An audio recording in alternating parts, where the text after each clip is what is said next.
വ്യാപാര മേഖലയിലെ തൊഴിൽ സംരക്ഷിക്കണമെന്നാവശ്യപ്പെട്ട് കേരള സംസ്ഥാന വ്യാപാരി വ്യവസായി സമിതി സംഘടിപ്പിക്കുന്ന വ്യാപാര സംരക്ഷണ സന്ദേശ സംസ്ഥാന ജാഥയ്ക്ക് കണ്ണൂരിൽ സ്വീകരണം നൽകി. കണ്ണൂർ പഴയ ബസ് സ്റ്റാൻഡ് പരിസരത്ത് നൽകിയ സ്വീകരണത്തിൽ സംഘാടക സമിതി വൈസ് ചെയർമാൻ കെ.പി. അബ്ദുറഹ്മാൻ അധ്യക്ഷനായി. ജാഥ ക്യാപ്റ്റൻ സംസ്ഥാന secretary E S. Biju, vice captain സംസ്ഥാന ട്രഷറർ വി. ഗോപിനാഥ്, ജാഥ മാനേജർ സംസ്ഥാന vice president S. Dinesh, K M. Lenin, V. Pappachan, A P. Abdul Gafoor തുടങ്ങിയവർ സംസാരിച്ചു. GST അഭാഗം പരിഹരിക്കുക, കെട്ടിട വാടകയിൽ ചുമത്തി 8% GST പിൻവലിക്കുക, ഓൺലൈൻ വ്യാപാരം നിയമം മൂലം നിയന്ത്രിക്കുക, വ്യാപാരി ക്ഷേമനിധി ബോർഡ് പ്രവർത്തനം കാര്യക്ഷമമാക്കുക തുടങ്ങിയ മുദ്രാവാക്യങ്ങൾ ഉയർത്തി ഫെബ്രുവരി 13 നടത്തുന്ന പാർലമെന്റ് മാർച്ചിന് മുന്നോടിയായാണ് ജാഥ സംഘടിപ്പിക്കുന്നത്. കാസർഗോഡ് നിന്നും തുടക്കം കുറിച്ച ജാഥ 25-ന് തിരുവനന്തപുരത്ത് സമാപിക്കും. ലോകത്തെ ഏറ്റവും വലിയ ജനാധിപത്യ രാജ്യമാണ്. ലിഖിതമായിട്ടുള്ള ഭരണഘടനയുടെ അടിസ്ഥാനത്തിൽ പ്രവർത്തിക്കുന്ന ഇന്ത്യ മഹാരാജ്യത്തെ ഗവൺമെന്റുകളും ഭരണ സംവിധാനങ്ങളും കോടതിയും എല്ലാം അതിന്റെ ഭാഗമായിട്ടാണ്.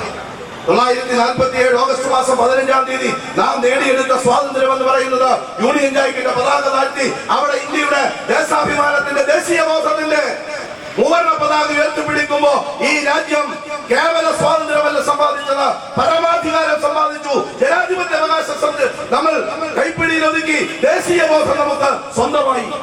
ആ രാജ്യത്താണ് ഞാനും നിങ്ങളും അടങ്ങുന്ന 140ഓളം വരുന്ന കോടി മനുഷ്യർ ജീവിക്കുന്നത്.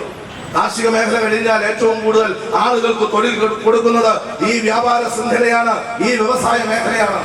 ആ മേഖലയെ സംരക്ഷിക്കേണ്ടത് ഗവൺമെന്റ് ഖജനാവിലേക്ക് വരുന്ന വരുമാനത്തിന്റെ സിംഹഭാഗവും പകർന്നു നൽകുന്നത് ഇന്ത്യ രാജ്യത്തെ ഏതാണ്ട് 6 കോടിയോളം വരുന്ന പ്രത്യക്ഷമായി മുതൽ മുടക്കിയിട്ടുള്ള വ്യാപാര ശൃംഖലയിൽ നിന്നാണ്.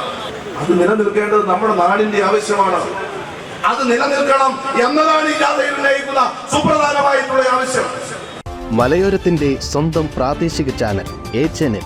നിങ്ങളുടെ നാട്ടിലെ വാർത്തകളും വിശേഷങ്ങളും ഞങ്ങളെ അറിയിക്കുവാൻ വിളിക്കൂ 9447691771 9074215391.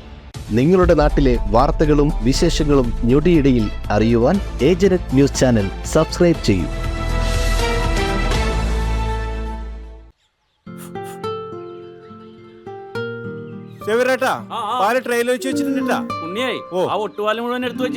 അതെന്ത് ചോദ്യാന്ന്?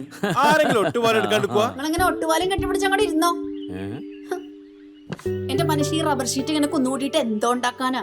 എന്നെ എന്തായാലും മതി, എന്റെ ഷീറ്റിനെ കളിച്ച് എന്റെ കയ്യിൽ നിന്ന് മേടിക്കുന്നു. അത് കറക്റ്റ്.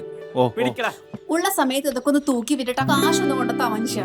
MS ഗോൾഡ് പോയി കുറച്ച് സ്വർണ്ണം വാങ്ങട്ടെ. അത് യോറിന് എന്ത് ഇതിന്റെയൊക്കെ വില എപ്പോഴാ കുത്തനെ വീഴുന്ന ആർക്കറിയാം മനുഷ്യ. സിസിലി ആ പറഞ്ഞത് നേരാണ്. റബ്ബർ ഷീറ്റിന്റെ വില സ്ഥായിയല്ല, എപ്പോ വേണമെങ്കിലും താഴേക്ക് പോകാം. പക്ഷെ സ്വർണത്തിന്റെ വില അങ്ങനെയല്ല, അത് റോക്കറ്റ് പോലെ കുതിച്ചുകൊണ്ടിരിക്കുകയാണ്. അങ്ങനെ പറഞ്ഞു കൊടുക്കും മാഷേ. മാത്രവുമല്ല MS ഗോൾഡിന്റെ സ്വർണ്ണ സമ്പാദ്യ പദ്ധതിയിൽ പണിക്കൂലിയുമില്ല. എന്റെ പുടിയെ MS Gold and Diamonds, Iriti, Peravur, Ramanagara, Kanagapura, the real source of purity.